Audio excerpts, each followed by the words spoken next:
Hello everyone, আসসালামু আলাইকুম। আমি গ্ল্যামার একাডেমি ঝুমু থেকে ঝুম বলছি। কেমন আছো তোমরা সবাই? আজকে তোমাদের সাথে একটা একদম সনাতনী আই মেকআপ শেয়ার করব। ফার্স্টেই হচ্ছে কলকাটা অ্যান্ড আইব্রোটা আমি অফ ক্যামেরাতেই করে নিয়েছি। আজকে হচ্ছে ডামিতে আই মেকআপ করে দেখাবো।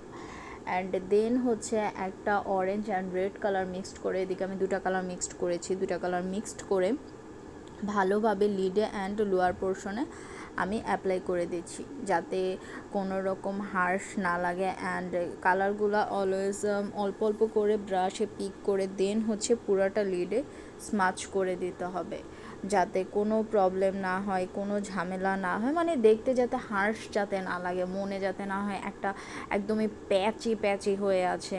মানে এক কথায় বলতে গেলে হচ্ছে এমন না, এমন যাতে না হয় কালারগুলো নিয়ে হচ্ছে ডিরেক্ট একদম চোখের উপর বসিয়ে দিলাম, এরকম যাতে একদমই না লাগে। তো দেন হচ্ছে আমি আউটার কর্নারে হচ্ছে ব্ল্যাক কালার, আসলে ব্ল্যাক না, এদিকে ডার্ক ব্রাউনটা আমি ইউজ করেছি। তো সেটা ভালোভাবে লিডে অ্যাপ্লাই করেছি। অ্যান্ড দেন হচ্ছে একটা শিমার অ্যাড করেছি। এদিকে আমি দুইটা শিমার অ্যাড করেছি, ইনার কর্নারে একটা শিমার অ্যাড করেছি অ্যান্ড হচ্ছে মিডলে আরেকটা শিমার অ্যাড করেছি। আর তারপর তো লাইনার পরেই নিলাম। আর আজকে কোনো মানে কি বলবো, খুবই সফটের উপর আমি করেছি, খুব বেশি হিবিজিবি কোনো কিছুই করিনি।